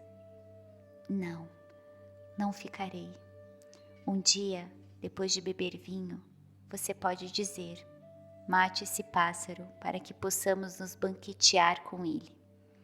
Eu jamais colocarei vinho na boca enquanto você estiver aqui, exclamou o rei. Os gritos dos leões e dos pássaros são claros e verdadeiros, disse o ganso, mas as palavras dos homens não são tão verdadeiras como elas. Não, eu voltarei ao meu reino, e se você me amar, seremos amigos, embora longe. Nunca mais o verei? Perguntou o rei. Talvez um dia eu volte, então nos veremos novamente. Com essas palavras, o ganso desdobrou suas asas e alçou o voo. O céu tornou-se dourado novamente e o reino foi feliz para sempre. O nobre cavalo. Meus pequeninos, como vocês teriam adorado acariciar a crina sedosa de uma criatura tão dócil quanto o amado cavalo de Brahmadatta, rei de Benares. Ele era mais bonito e mais elegante do que qualquer cavalo no mundo, rápido como um cervo e gracioso como um cisne. Havia uma luz suave em seus olhos e seus passos eram tão majestosos que ele não poderia ser outra coisa senão o cavalo de um rei. Seu estábulo era um palácio. Uma lâmpada com óleo perfumado queimava nele dia e noite, e as cortinas de uma rosa suave com estrelas douradas pendiam do teto. Naquela época, Benares era o reino mais feliz da Índia. Era rico e estava florescendo, e era muito maior do que qualquer outro estado. Assim, muitos reis tinham inveja, e alguns decidiram declarar guerra contra Benares, temendo que o reino se tornasse mais poderoso do que o deles. 7 desses reis reuniram seus exércitos e marcharam em direção ao poderoso reino, e Brahmadatta chamou um de seus cavaleiros. Nossos inimigos se aproximam dos portões da cidade. Seu rei e seu país estão em perigo. Você pode, meu bravo guerreiro, lutar contra 7 reis? Não apenas contra 7 reis, respondeu o cavaleiro, mas contra 100 reis, majestade, se eu puder montar em seu cavalo, o nobre. Leve meu cavalo, respondeu Brahmadatta, e vá para a batalha. Retorne vitorioso. Seu rei e seu país confiam em você. O cavaleiro, montado no cavalo galante, avançou para a batalha. e como uma tempestade passando sobre os campos de trigo, derrubou o primeiro inimigo, capturou o rei e o levou como prisioneiro para Benares. De novo, foi a batalha. Derrotou o segundo exército e levou o segundo rei como prisioneiro. Um destino similar caiu sobre o terceiro, o quarto e o quinto reis. Mas ao capturar o sexto, o cavalo ficou ferido. Ao retornar para o palácio, a nobre criatura caiu ao chão e o cavaleiro gentilmente removeu seus arreios. Como o homem não podia ficar, trouxeram-lhe outro cavalo. Quando o cavaleiro estava prestes a montar, o cavalo ferido abriu os olhos e ele pensou: meu bravo cavaleiro será morto. Em outro cavalo ele jamais poderá derrotar o sétimo exército. Benares será tomada pelo inimigo. E chamando o cavalo lhe falou com uma voz profunda: bravo cavaleiro, seja sábio, não leve outro cavalo, pois somente eu posso ajudá-lo a derrotar o sétimo exército. Coloque a armadura mais uma vez sobre minhas costas e juntos seremos vitoriosos. O cavaleiro enfaixou as feridas da nobre criatura, montou em suas costas e cavalgou para o campo de batalha. Os inimigos eram muitos e a batalha foi difícil. Mas por fim o sétimo exército foi derrotado e o sétimo rei capturado. Mas quando a batalha acabou, o nobre cavalo caiu, sangrando. O rei se ajoelhou ao seu lado, acolhendo, e um sussurro suave surgiu dos lábios do animal: não fique triste, meu rei. Minhas feridas não me causam dor, pois conseguimos a vitória. Não execute os prisioneiros. Deixe-os retornar para casa com promessa de que nunca mais atacarão Benares. Tendo dito essas palavras, o grande cavalo fechou os olhos e morreu. Mas sua memória viveu por muito tempo na terra, e Brahmadatta seguiu seu conselho. Os 7 reis foram libertados e nunca mais guerrearam novamente. As pessoas de todos os reinos se amaram e viveram felizes para sempre.